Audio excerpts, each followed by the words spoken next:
Mr. Court Officer, please call the case. Good morning, Mr. President. This is the situation in Darfur, Sudan, in the case of the prosecutor versus Ali Muhammad Ali Abd-Al-Rahman Ali Kushaib, case number ICC 0205-0120, and for the record, we're in open session. Thank you very much. Just for the records, Mr. Prosecutor, would you introduce yourself and your colleagues? Good morning, Your Honor. Good morning, colleagues. I'm Julian Nichols. I'm joined today with Hazaleh Mescoub, attorney, and our case manager, Dushan Illich. Thank you. Good morning, thank you. Mr. Counsel for the Defense. Bonjour. Bonjour, Monsieur le Président. Good morning, Your Honor. This morning on the defense page, Vanis Agay, Ahmad Issa, case manager, and myself, Cyril Larchi, lead counsel. We start with you, PCV, and then the other legal representative of victims. Good morning, Mr. President. Appearing for the Office of Public Counsel for Victims, myself, Paulina Massidda, accompanying courtroom by Ms. Sara Pelé. Following the hearing remotely, Ms. Mecca Abdal-Gabar, Assistant to Counsel, Ms. Ludovica Petruccio, Legal Officer, and Ms. Ana Peña, Case Manager. Thank you. Thank you. Good morning. The other legal representative of victims. Madam Clooney, please. Thank you. Good morning, Your Honours. I'm Amal Clooney. I'm the legal representative for victims. Joining my team from the courtroom today is Vera Padberg, assistant to counsel. There's also Katerina Lewis and Yasmin Chubin, associate counsel, following remotely, as well as Samath Patel, following remotely, assistant to counsel. Thank you very much. Sabal Noor, Mr. Amin, will you please introduce yourself and your colleague? Mr. Amin, good morning, Your Honors.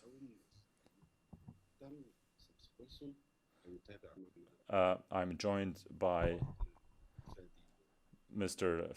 Fadi Nasser and Mr. Abdullah, and another gentleman that the interpreters couldn't gather the name of. Thank you, Your Honors. Thank you very much. Now, as mentioned yesterday, the main purpose of this hearing is for the Chamber to ascertain if Mr. Abd-Al-Rahman condition of detentions are fine, as it is mandated by Rule 118, paragraph 3. This is not a hearing about whether pre-trial detention should continue or not. This will be done in due course, so it's mainly about the suspect. So, Mr. Abd-Al-Rahman, good morning. I would like to hear from you about how are you and the conditions of detentions. I've seen during these days likely that you look well, but I would like to hear from you. How are you? How you feel? And if there's any consideration you want to make about the conditions of detention. Again, Mr. Abd-Al-Rahman, this is not about whether you should be in pre-trial detention, let alone about your responsibilities. Those will be dealt with in due course. It's about your everyday living in the detention center, how you feel, and if you are in good health. So please stand up, take off your mask, and you can respond.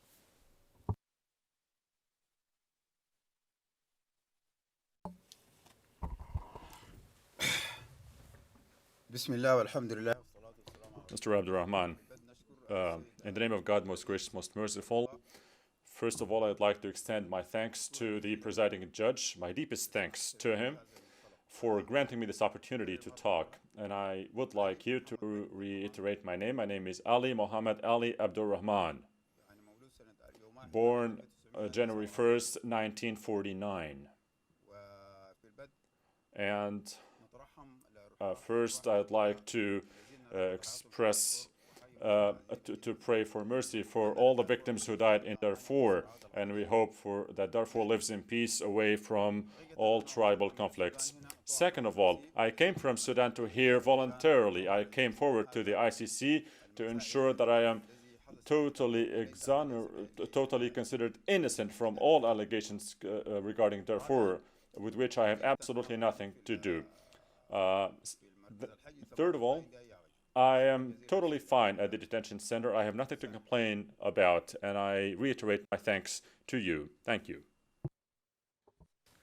Well, thank you, sir. It is good to hear that the conditions of your detention are fine. We take pride of keeping the detention center in at the highest standards in the world, and I take note also of your other statements. Again, this is not the moment for dwelling upon your possible responsibility, but you're presumed innocent and you have a legal team at your disposal to support you.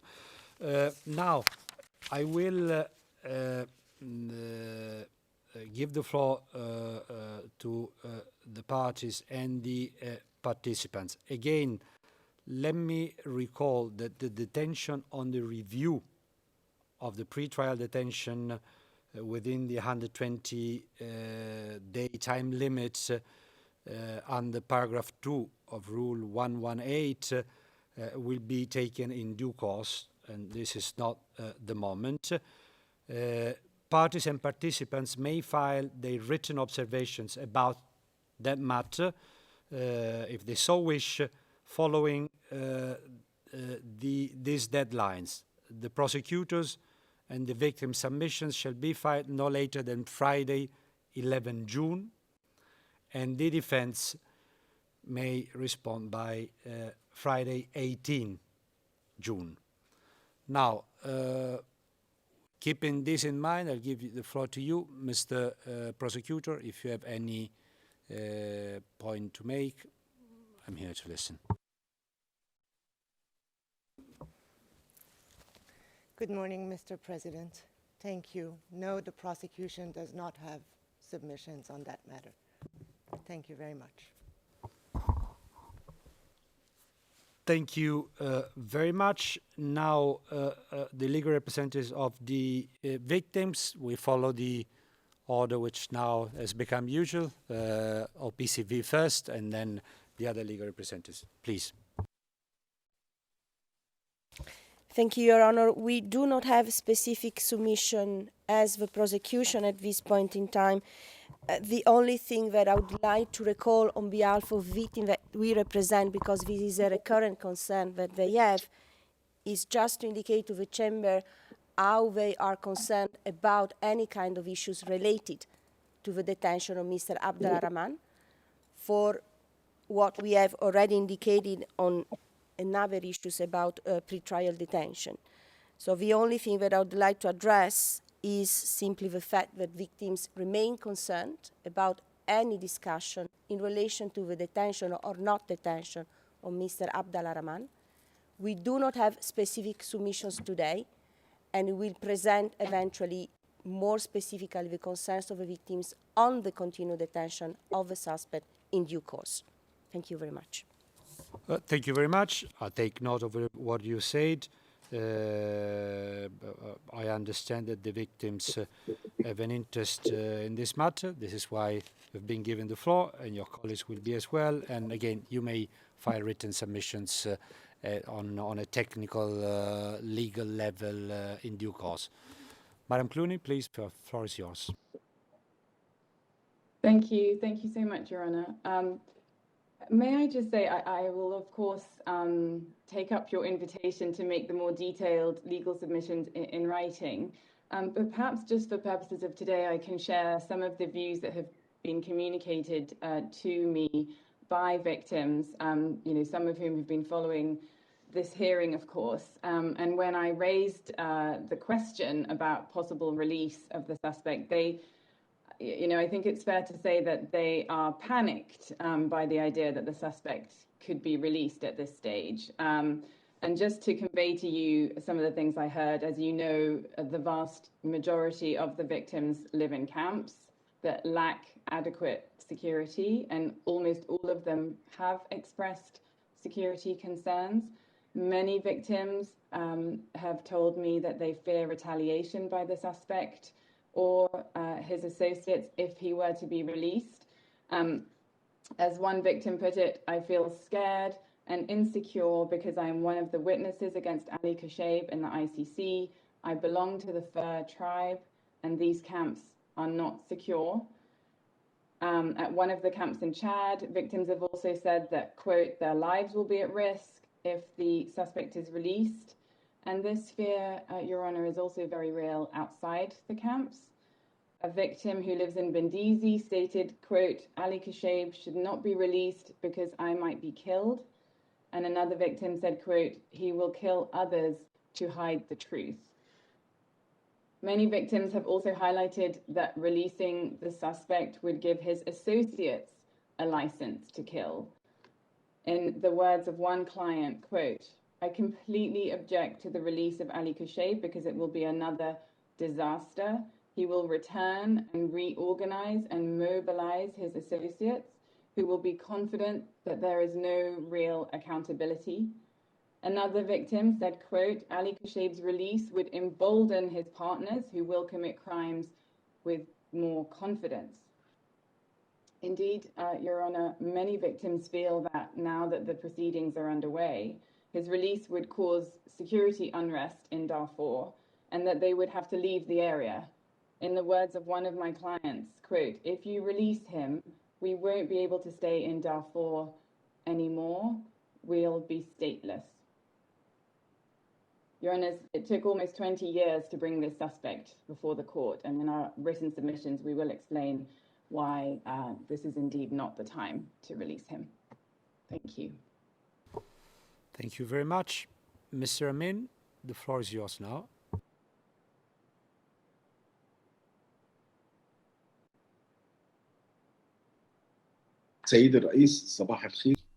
Mr. Amin, Your Honors, good morning. I do not have specific submissions to make on the matter, but there are concerns by the victims regarding the possibility of the release of the suspect. There are a number of extreme concerns, even at the very slight mention of this possibility.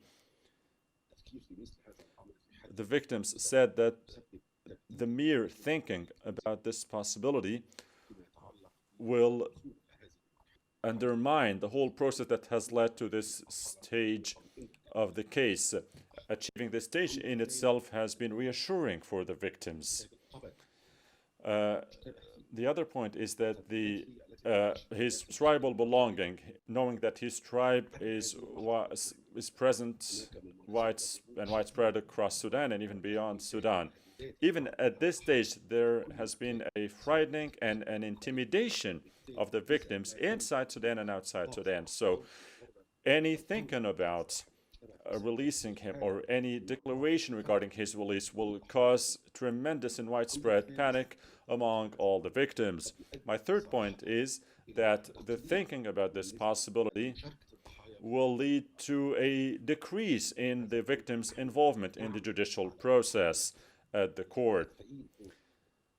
Something that would be contrary to what we're working on. We're working on increasing the involvement of victims in the proceedings. Your Honors, I would like to convey to you one example of the tremendous happiness one of the victims had regarding this process. He relayed that the victims, when they saw these hearings, finally felt reassured and felt that the hope is renewed, that after 20 years, justice can eventually be rendered. And talking about a possible release would only shock and traumatize the victims.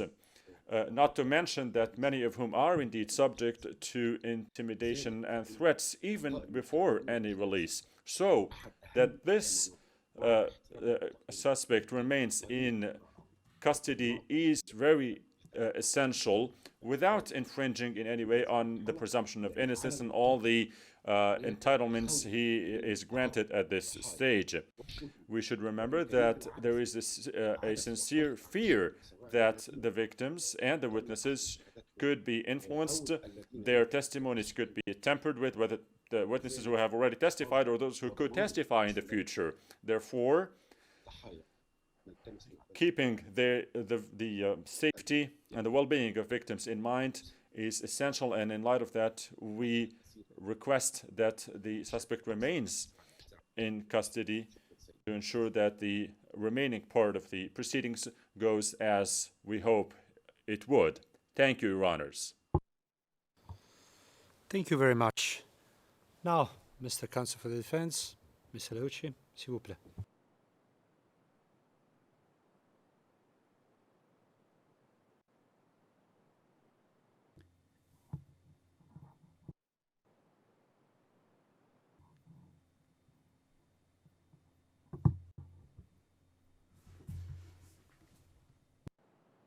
Mr. Leuci, your microphone is not activated. Pardon. Start again, all over again, just for the records, Oui, please. oui. Je vous remercie, Monsieur le Président, et je vous présente mes excuses. Se peut qu'il y ait un petit peu de fatigue après 3 jours passés en audience. Je disais que je me bornerai mes propos, ainsi que vous nous y avez invités, à parler uniquement des conditions de détention de M. Ali Mohamed Ali Abd-Al-Rahman. Excuse me, Mr. Leuci. Mr. Court Officer, there's no legal... Excuse me, the interpreter did not have her microphone on in this case. I did a double switch. Okay. I apologize. It's a pandemic of microphone pandemic. Okay. All right, but it's fine. It's fine. You don't need to translate. No. You don't need to restart. It was that I will limit my remarks to the conditions of the detention of my client. So I will not respond to the comments made by the representatives of victims, which verged onto another subject. Regarding the conditions of detention, we have just heard from him that his conditions are good, and I would like to add 2 remarks to what he has said. Since my client was transferred to The Hague, Mr. Ali Abd-Al-Rahman has not been able to have any visit from family members. This is normally a right for detained persons to receive family visits. We understand that there are difficulties to organize such visits, particularly because of the pandemic, but I would like to bring this to your attention, and I would like to express the wish that the registry and the registrar do their utmost to try and establish a visit of this type. And the second comment I'd like to make is a positive comment. I've already expressed my satisfaction, and I sent a special message to the registrar to this effect, but I would like to take this occasion to stress that the detention section has really gone above and beyond all one could hope for in normal times. They have done extremely well with regard to the organization very quickly for the medical expertise that we presented during the confirmation of charges. And that is really, so thanking them for that, that is all I would like to say at this moment. Thank you. Thank you very much, Ms. Leuci. The Chamber is taking note of all the observations. On the matter of visits, you do understand that health takes precedence. There are rules of the host country and rules of the registry, which must be abided by in the interest of everyone, starting with the inmates and all of the staff of the court and yourselves, the legal teams.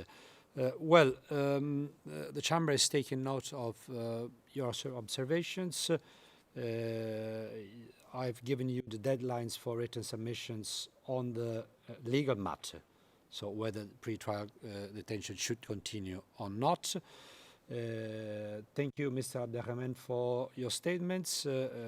We understand that you are in good health. We're happy for this, and that your conditions are appropriate. So I had my gratitude to the registry for their work. If there are no other observations, then I would like to thank you all for your participation, and again, the interpreters, the technicians, court officers, and the security officers, and everyone at registry for making this hearing possible. So have a pleasant day, and see you soon. Thank you. All rise, veuillez vous lever.